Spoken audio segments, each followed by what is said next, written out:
All right, just finished this book, Social by Matthew Lieberman, and it was a pretty good book. If you haven't given it a read, I suggest you do, especially the last chapter, chapter 5. It kind of just sums up the whole book really quickly and tells you how you can apply what he talks about all throughout the book to your life. But I'm going to sum it up here anyways, so you can always just listen to this audio or video, and let's get into it. So, one of the first things he talks about is the difference between physical pain and social pain, and he talks about is the difference is as big as we make it seem, right? So just to give you guys an example of what physical pain and social pain might be, just so you can kind of have a deeper understanding, is a physical pain quite obviously might be something like electrical shock to your hand, or maybe you break your shoulder, or you pick yourself with a tack by mistake, something like that. Pretty obvious, right? Now, on the other hand, a social pain could be something along the lines of something like being left out, being excluded from a group or a game, being the last person chosen to play a particular sport if you're choosing teams from two team captains. Things that are just socially where you're left out, somebody calls you a name, so, any type of interaction with somebody else that kind of makes you feel bad. That would be a social pain.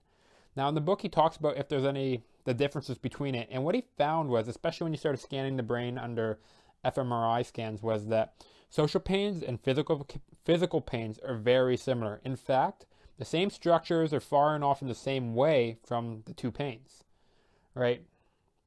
So to give an example, they actually did a study where researchers had people under a fMRI scanner, and they had them play a game where basically they would get left out. There was two Confederates, two people that were in on the study that knew about the study, and what happened was, what happened basically was that they were playing this game where they should throw a ball, and then eventually the person in the fMRI scanner would not receive the ball. The two people would start throwing back and forth and wouldn't throw it to the person under the scan. And what they found was the brain would start firing off in the same way that if you were to say flick them on the hand very hard or prick them with some electricity on the finger, the same brain areas were lighting up, showing that they were in pain. Now, I don't know how much we can take from this other than number one, take social pain a little bit more seriously than we have in the past, right? A lot of times, even myself included, I might see myself or others in social pain and just kind of say, "Oh, just get over it, whatever, no big deal." It's all in your head. Like, what's the big fuss about?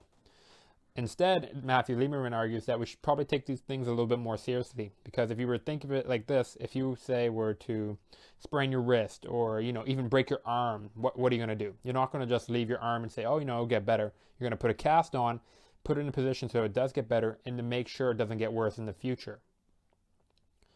One actually interesting thing that I found in the book was they can actually use Tylenol or things like that to lower your social pain, right? So they had a study for people who took Tylenol for a month straight, and I definitely don't recommend doing that.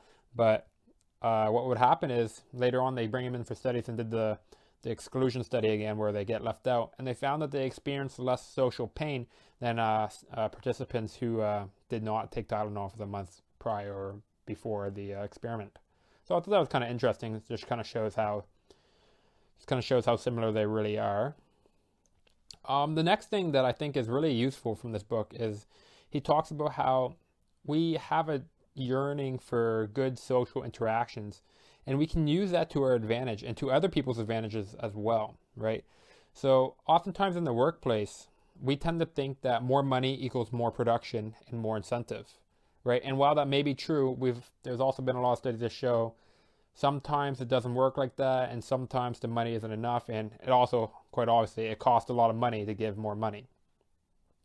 One alternative that we can use to incentivize people is to give people social rewards as well, right? Give them a feeling of belongingness, give them a feeling of accomplishment and status, things like that. That's a great way to motivate people. Tell people they did a good job, right? A lot of people don't hear that they did a good job that often. And I'm not saying to flatter people either. I'm saying to give genuine praise when it's done right. That's a great way to motivate people to work harder and do it more, and they'll enjoy it, right? I'm sure many people listening, they enjoy being complimented, especially when it's a real compliment. One interesting take on this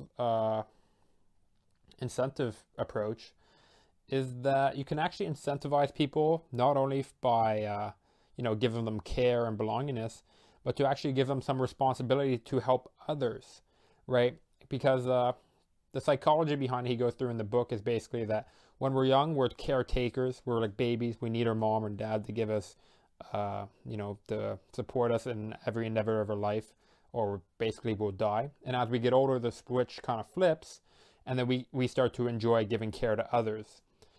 This is why you tend to hear people talk about the warm fuzzy feeling when they go volunteer, for example, and that's why he talks in the book that we can actually help incentivize others by giving them responsibility in impactful ways to help others, which might go contrary to common sense or common thought, but it's very interesting that we can do it that way as well. And then the last few things that I found from this book that were very interesting was basically that social factors are much, much, much more important. Maybe that's too many muches, but they're very important for your happiness, and they're a lot more important than money itself. So there's actually some stats in the book. I'm going to see if I can find them really quickly, but basically what he found was that from volunteering, for example, was equivalent. After you volunteered, the amount of happiness you would gain from that was equivalent to something along the lines of $70,000 increase into your income. Let me just see if I can find the quote or the exact numbers here, because when I read them myself, they surprised me. But all right, so I found it here, and they just go over a few factors of. They kind of show it how if you improved your social factors by this amount, how much money would be the equivalent to your well-being. Okay. So the first one is if they started volunteering once a week, it would be like increasing your salary from $20,000 a year to $75,000 a year. So you get a 55. So if you were to volunteer once a week, the amount of happiness you would get would be equivalent to getting $55,000 extra in income. In another study, they found that if you started or donate to charity, it's the amount of happiness you'll get is equivalent to getting another $100,000 a year. And being married is also worth an extra $100,000 a year in salary.